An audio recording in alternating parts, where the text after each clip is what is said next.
ভাই আমাকে 10 টাকার ভাত দেন তো। কি ভাই, 10 টাকার ভাত? হ্যাঁ ভাই, 10 টাকার ভাত দেন আমাকে। আচ্ছা ভাই, দিতাছি 10 টাকার ভাত। আর ভাতের সাথে কি দিব ভাই? আমাদের এখানে মাছ, মাংস, গরু, সবজি সবই আছে।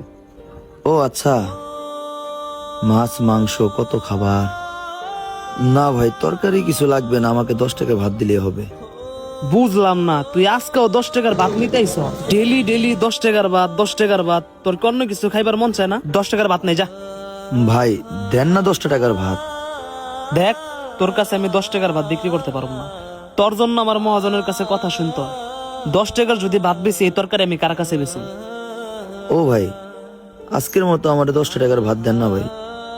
ঠিক আছে, তোর আজকের মতো 10 টাকার ভাত দিতাছি। নেক্সট টাইম আর 10 টাকার ভাত নিতে আসিস না, আর আমার মহাজনের কাছে কথা শোনাইস না। ঠিক আছে ভাই, আজকের মতো দেন, আমি আর আসবো না। ওই থেকে যায় ফকির মুখির 10 টাকার ভাত নিতে আজকের মতো দিয়া দি। আর ওই তো বললোই আজকের পর থেকে আর আসবো না। 10 টাকার ভাত নেওয়া শেষ, দিয়া দি এখন। এই যে ভাই, তোমার 10 টাকার ভাত। ধন্যবাদ ভাই, এনেন আপনার 10 টাকা, তাহলে আসি ভাই। হ্যাঁ শালার ফকিন্নি। ওই ভাই, আসেন আসেন আসেন, কি লাগবে আসেন। আচ্ছা, এই লোকটা প্রত্যেকদিন 10 টাকা ভাত নিয়ে যায়, কি করে সেটা তো দেখতে হবে আমাকে। একটা কাজ করি, ওই লোকটার পিছু পিছু যায়। এই অপূর্ব, জি মহাজন সাহেব।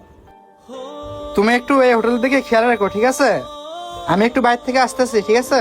ঠিক আছে মহাজন। কি ভাই, ভাত লাগবো? ওই 5 নম্বর টেবিলে একটা ভাত দে। ভাতটা খেয়ে বাসায় গিয়ে ফ্রেশ হয়ে টিউশনিতে চলে যাই। ওই তো ভাইটা ওইদিক যাইতেছে, ওনার পিছু পিছু যাই। দেখি উনি 10 টাকা ভাত নিয়ে প্রত্যেকদিন কি করে, সেটা আজকে আমার দেখতেই হবে।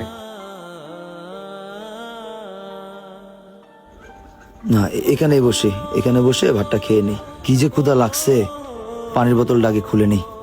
এবার বোতল থেকে ভাতের ভিতর পানিটা ঢেলে নিই, তারপর পেঁয়াজ আর কাঁচামরিচ দিয়ে ভাতটা সুন্দর করে খেয়ে নিই।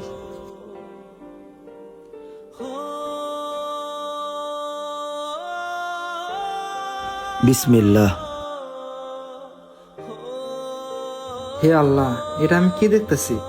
লোকটা শুধু 10 টাকার ভাত নিয়ে এসে সেটার ভিতরে পানি দিয়ে কাঁচামরিচ দিয়ে খাইতেছে, আর আমরা কত খাবারই না অপচয় করে থাকি। একটু চালাচল করে খেতে হবে, আর টিউশনির সময় হয়ে যাচ্ছে।